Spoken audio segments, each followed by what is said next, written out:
কিসের শব্দ মা? চুপ কর, কথা বলিস না। তখন অরাজকতার চরগুলো কণ্টকিত করে রেখেছিল রাষ্ট্রশাসন। অপ্রত্যাশিত অত্যাচারের অভিঘাতে দোলায়িত হতো দিন রাত্রি। দুঃস্বপ্নের জাল জড়িয়েছিল জীবনযাত্রার সমস্ত ক্রিয়াকর্মে। গৃহস্থ কেবলই দেবতার মুখের দিকে তাকিয়ে থাকত। অপদেবতার কাল্পনিক আশঙ্কায় মানুষের মন থাকত আতঙ্কিত। কবে মুখ তুলে চাইবে তুমি ভগবান? মানুষ হোক আর দেবতাই হোক, কাউকে বিশ্বাস করা কঠিন ছিল। কেবলই চোখের জলের দোহাই পড়তে হতো। শুভ কর্ম এবং অশুভ কর্মের পরিণামের সীমারেখা ছিল ক্ষীণ। চলতে চলতে পদে পদে মানুষ হোঁচট খেয়ে পড়ত দুর্গতির মধ্যে।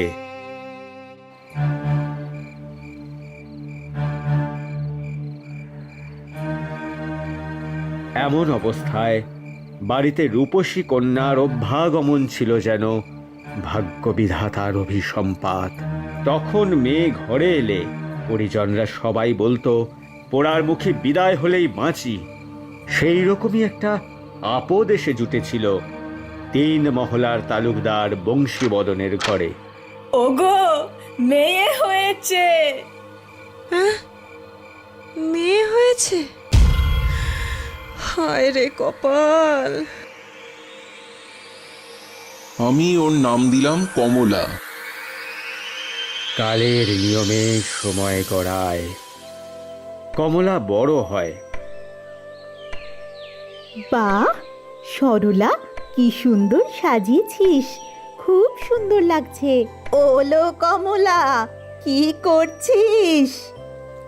আসন সেলাই করছি দিদিমা। বাহ, কি সুন্দর নকশা তুলেছিস রে আসনে। সরলা দেখি পুতুল খেলছে। তা তোর কাকি কই কমলা? কাকি ঘরে, ঘরে যাও দিদিমা।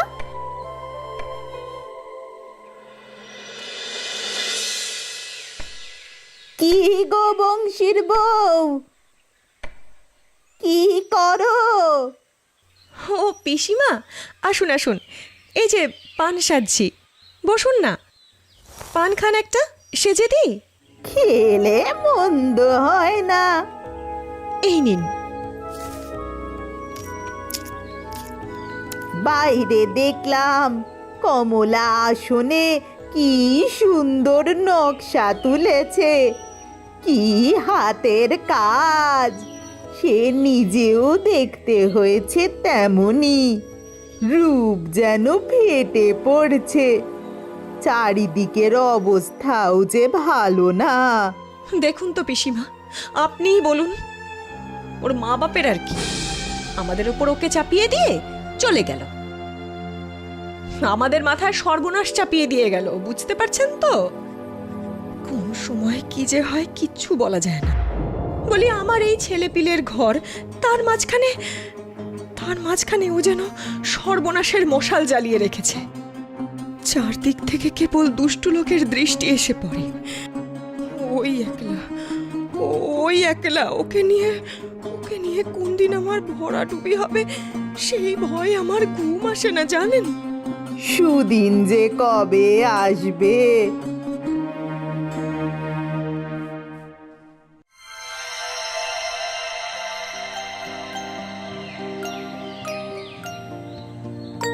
মা, মারে। কাকামণি,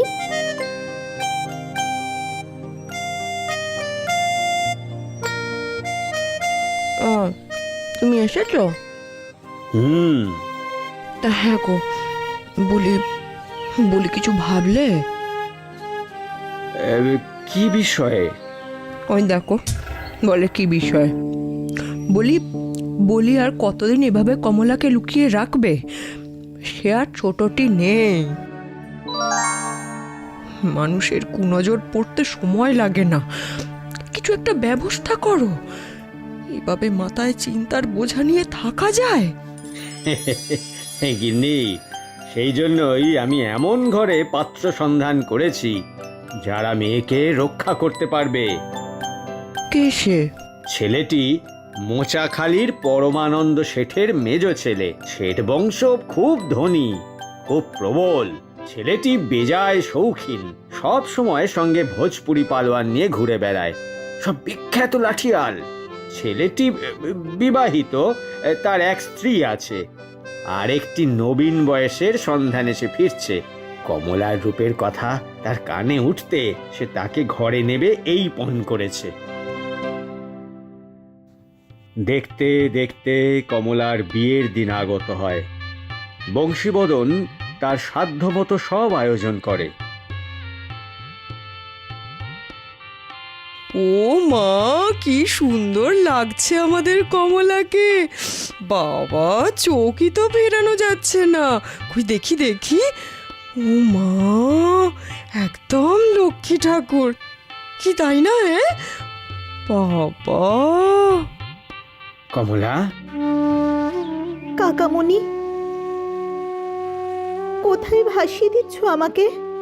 তোমাকে রক্ষা করবার শক্তি আমার থাকলে চিরদিন তোমাকে বুকে করে রাখতাম, জানো তো মা।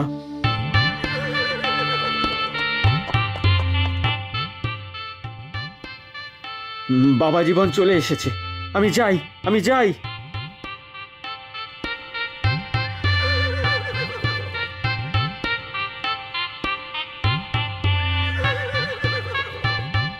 বাবাজি, এত ধুমধাম করা ভালো হচ্ছে না, সময় খুব খারাপ।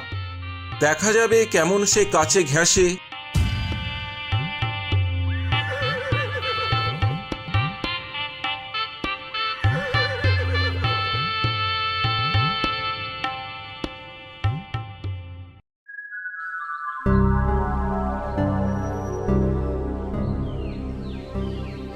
বিবাহ অনুষ্ঠান পর্যন্ত মেয়ের দায় আমাদের, তারপর মেয়ে এখন তোমার।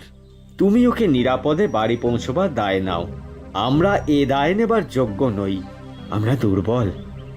কোনো ভয় নেই। তবুও ডাকাত সর্দার মধুমল্লারের নাম শুনেছ তো নিশ্চয়ই? ওই দেখুন আমার ভোজপুরি দারোয়ানদের, দেখা যাবে কেমন সে কাছে ঘেঁষে।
পালিয়ে যাবে কত দূর? হ্যাঁ,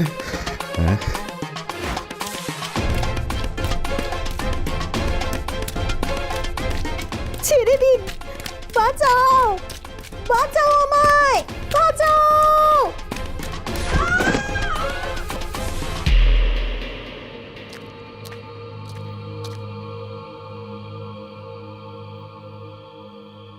বাবা সকল, তফাৎ যাও।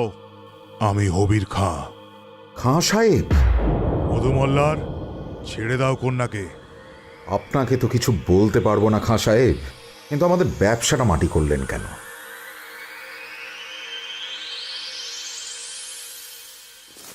তুমি আমার কন্যা, তোমার কোনো ভয় নেই।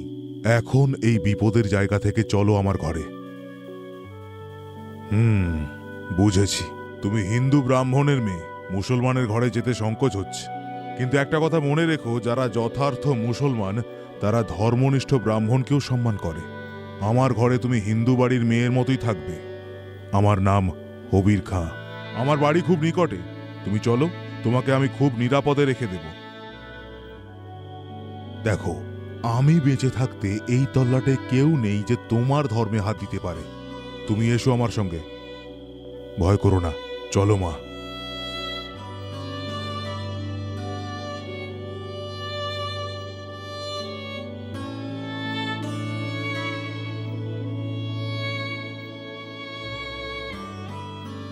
মুসলিম বাড়িতে শিব মন্দির? ব্রাহ্মণ মশাই,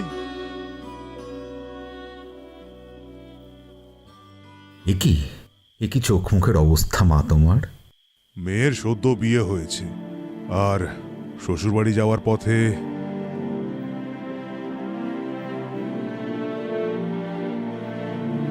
আহা, মা, হিন্দু ঘরের মতো এ জায়গা তুমি জেনো, এখানে তোমার জাত রক্ষা হবে।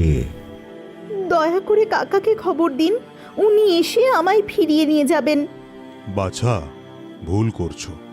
আজ তোমার বাড়িতে কেউ তোমাকে ফিরিয়ে নেবে না, তোমাকে পথের মধ্যে ফেলে দিয়ে যাবে। না হয় একবার পরীক্ষা করে দেখো।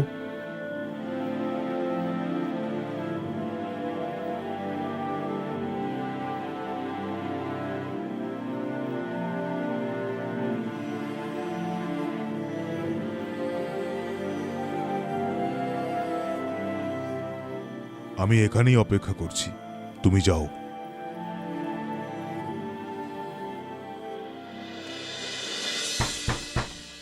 কাকামণি, কাকামণি, কাকামণি। কমলা, কমলা, মা, মারে। কাকামণি, আমাকে তুমি ত্যাগ করো না। হ্যাঁ গো, কে এলো? কাকিমা, আমি কমলা।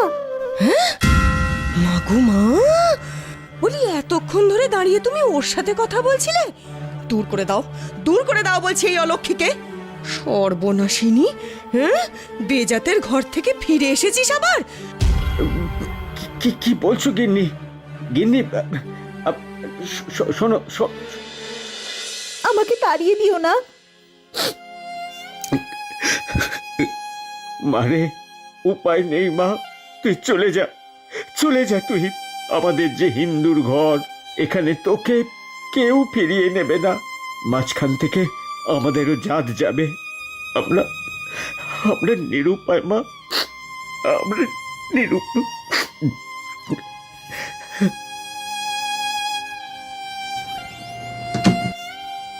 কিছুক্ষণ মাথা হেঁট করে রইল কমলা, তারপর স্থির পদক্ষেপে খিড়কির দরজা পার করে হবিরের সঙ্গে চলে গেল। চিরদিনের মতো বন্ধ হলো তার কাকার ঘরে ফেরার কপাট। চলো মা, আমার ঘরে।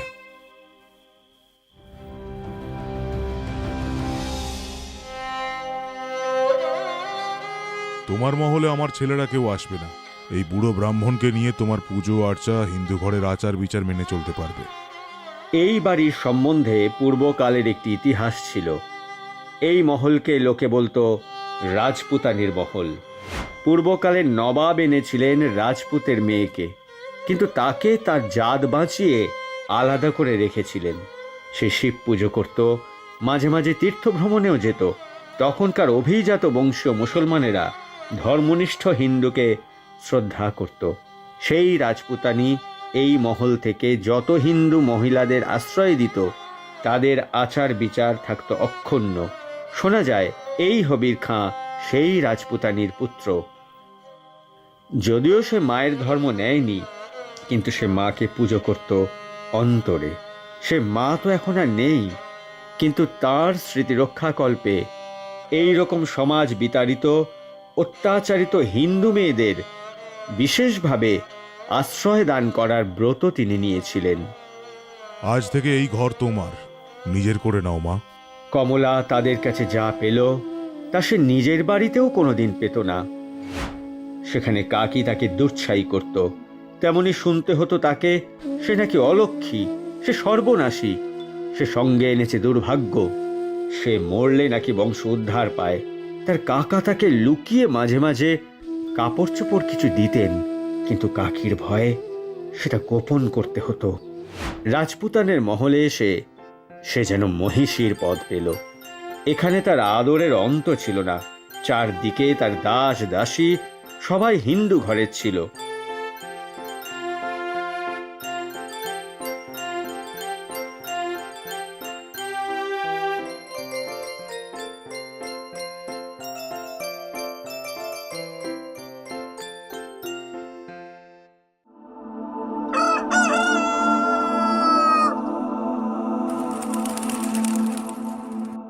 বাবা, আমার ধর্ম নেই। আমি যাকে ভালোবাসি সেই ভাগ্যবানই আমার ধর্ম। আমি প্রথম ভালোবাসা পেলাম বাপজান তোমার ঘরে। জানতে পারলাম হতভাগিনী মেয়েরও জীবনের মূল্য আছে। যে দেবতা আমাকে আশ্রয় দিয়েছেন সেই ভালোবাসার সম্মানের মধ্যে তাকেই আমি পূজা করি। তিনি আমার দেবতা। তিনি হিন্দুও নন, মুসলমানও নন। তোমার মেজ ছেলে করিম, তাকে আমি মনের মধ্যে গ্রহণ করেছি। আমার ধর্মকর্ম ওরই সঙ্গে বাঁধা পড়েছে। তুমি মুসলমান করে নাও আমাকে, তাতে আমার আপত্তি হবে না। আমার না হয় দুই ধর্মই থাকলো।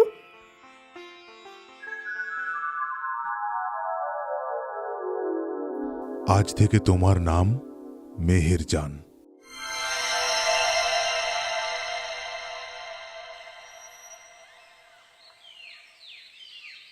খবর পেলাম আজ তোমার কাকার মেয়ের বিয়ে। সরলার বিয়ে? কিন্তু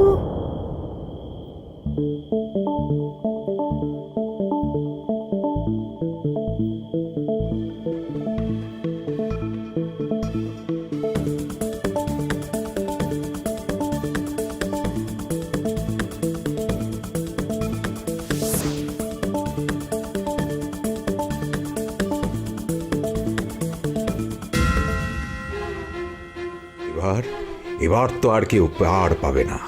ওই হবির খাঁ আগের বার আমাদের সমস্ত ছক বাঁধা ভেস্তে দিয়েছিল, কিন্তু এবার কি হবে?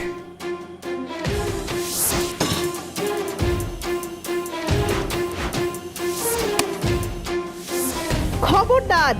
আবার হবির খাঁর চেলা? আমি কমলা, আমি মেহেরজান, হবির খাঁর পুত্রবধূ। আমি আদেশ করছি, এই মুহূর্তে জঙ্গল ত্যাগ করো।